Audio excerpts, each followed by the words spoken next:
Welcome to news అడ్డా. తెలంగాణలో 4 కులాలు 40% మంది పేదలే.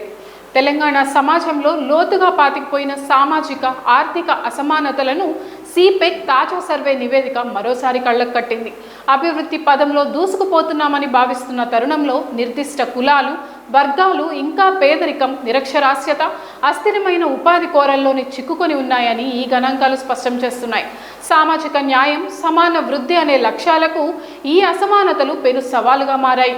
సర్వే వెల్లడించిన అత్యంత దిగ్భ్రాంతికరమైన విషయం ఏమిటంటే, రాష్ట్రంలో వార్షిక ఆదాయం 1,00,000 లోపు ఉన్న నిరుపేదల సంఖ్య సుమారు 1,10,00,000. ఇందులో దాదాపు 40% మంది కేవలం 4 కులాలకు చెందిన వారే కావడం గమనార్హం.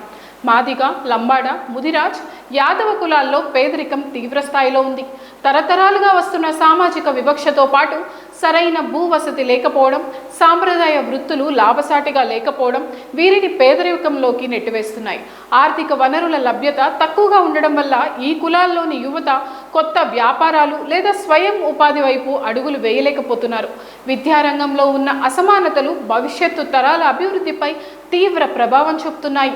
ఉన్నత విద్యకు సంబంధించి సర్వే ఆసక్తికరమైన, ఆందోళనకరమైన విషయాలను బయటపెట్టింది.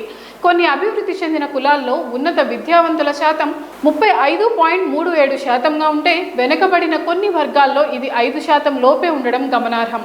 విద్య అనేది పేదరికం నుండి బయటపడడానికి ఉన్న ఏకైక మార్గం. కానీ ఆర్థిక ఇబ్బందుల వల్ల ఈ వర్గాలు ప్రాథమిక విద్యకే పరిమితమవుతున్నాయి.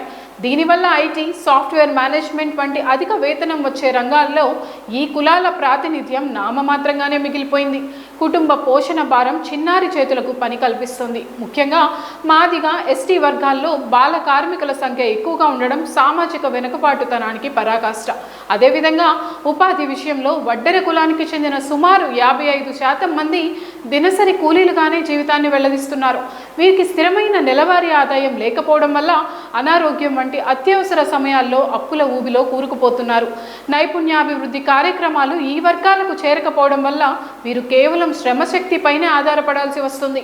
ఈ గణాంకాలను విశ్లేషించిన సామాజికవేత్తలు ప్రభుత్వం తక్షణమే లక్షిత విధానాలను అమలు చేయాలని సూచిస్తున్నారు.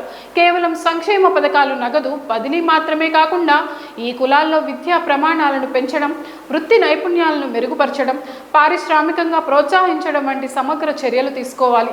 రాష్ట్ర అభివృద్ధి ఫలాలు అందరికీ సమానంగా అందినప్పుడు అది కేవలం అంకెల్లో అభివృద్ధిగానే మిగిలిపోతుంది. ఈ సిపెక్ నివేదిక ప్రభుత్వానికి ఒక హెచ్చరిక లాంటిది. ఇప్పటికైనా కులాల వారీగా ఉన్న ఈ భారీ అసమానతలను తొలగించకపోతే భవిష్యత్తులో సామాజిక అశాంతికి దారితీసే ప్రమాదం ఉందని విశ్లేషకులు అభిప్రాయపడుతున్నారు.